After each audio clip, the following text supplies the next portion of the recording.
Okay, ladies and gentlemen, this is going to be my last song for the evening. I'm afraid so. This is song. It's a long song. It's about a sorcerer who lived a few hundred years ago, and it's also about a miner called Murray Valentine, who was the sorcerer's great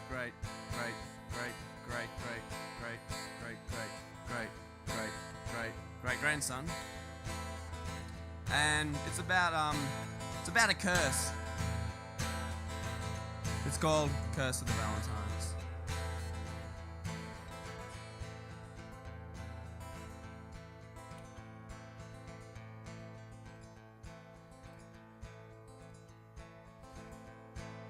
Once upon an old time, many centuries ago,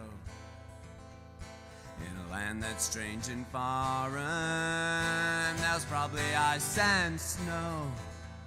There lived a good-willed sorcerer, his reputation preceded him. He made dead people hear, made sinking witches swim.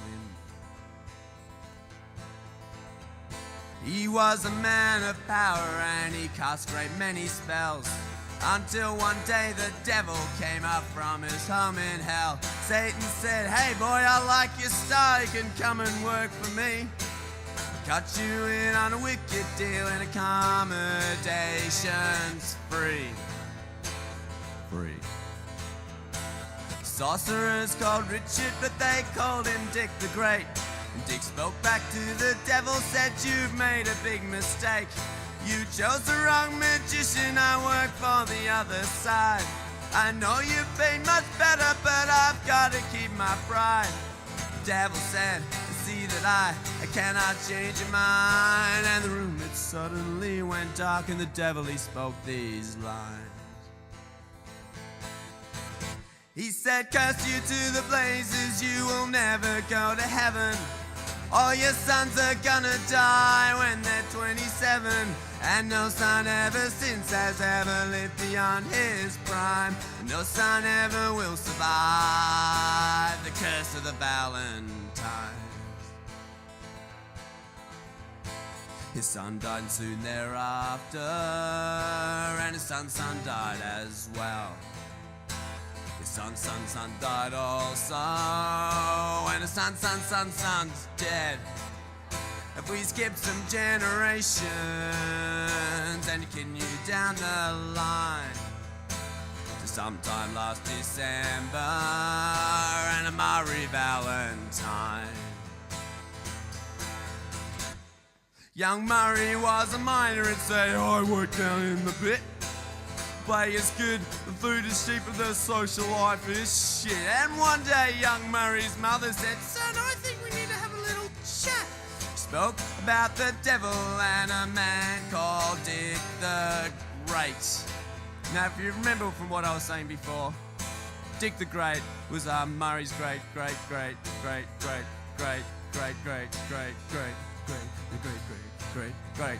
grandfather. Now young Murray was astounded, but he understood his fate. What dropped him in a dead faint, he was almost 28. He went to a witch doctor and he tried to break the curse. The doctor only said to him, "I'll only make it worse." He went to a fortune teller and she said, "You're gonna die." I could say you might recover, but that would be a lie. Oh.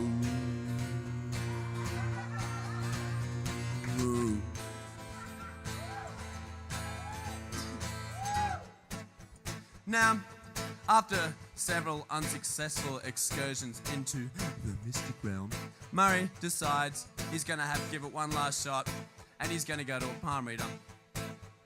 So Murray goes to the palm reader.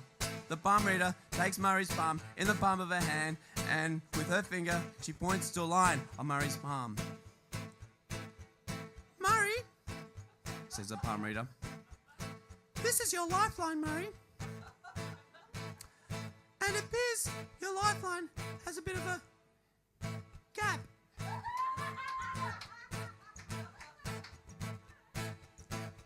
Murray, by this stage, was an absolute quivering mess. Yeah, I know I'm gonna die. Yeah, look, I've been told that many times before, but like, there's gotta be some way you can beat the curse. There's gotta be some way you can make me live long. There's gotta be some way. Well, says the palm reader, I don't know about beating any curse, but lifelines have been known to join, and people have gone on to live for a long time, and blah, blah, blah, and blah, blah, blah, and blah. Because this is all Murray heard, because Murray all of a sudden sat bolt upright.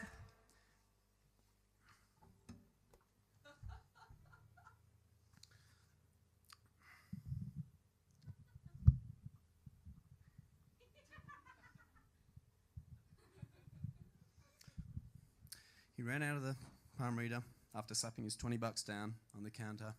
He ran all the way home, which wasn't that far, but it was farther than that. Not as far as that. He ran all the way home, and he ran upstairs.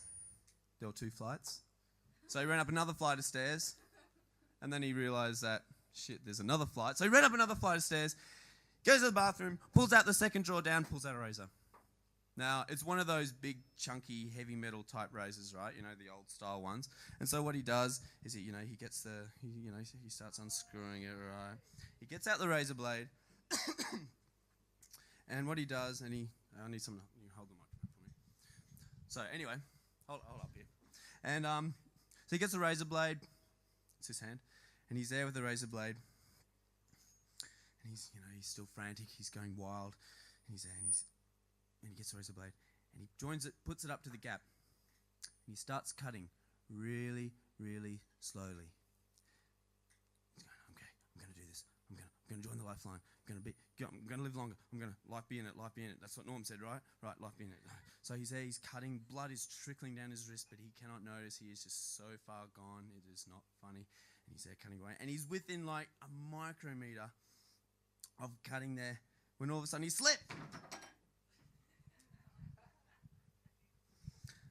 Now, just so happens, and let me get back up on stage before I finish this.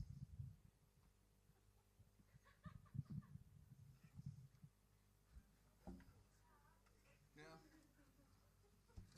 it just so happens that Murray split his radial vein right down the middle. He did.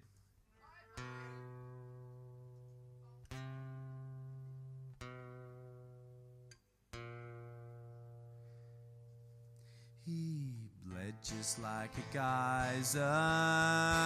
He was bleeding everywhere. He grabbed a towel to stop the flow, and he sat down on a chair. He tried to stand, but fell back down, and this was just as well. A great flock would have floored him when the devil came up from hell.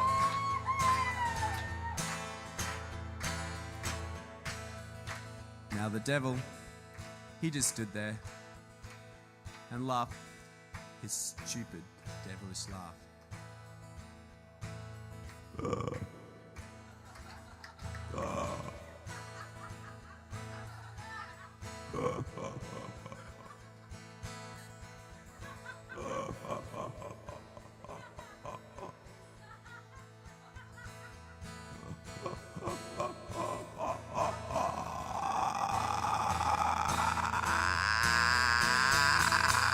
He said, you should have known better, you're a stupid mining hick. You're nothing on that sorcerer, the one they call Great Dick. You can't escape the devil, and you can't escape the curse. And whichever way you choose it, you will end up in a hearse. And as Murray lay there dying, and his light flashed through his mind, and the room it suddenly went dark, and the devil he spoke these lines. He said, curse you to the blazes, you, your sons and all your sons. None of them will ever live beyond the age of 21, and no son ever since has ever lived beyond his prime. And no son ever will survive the curse of the Valentines.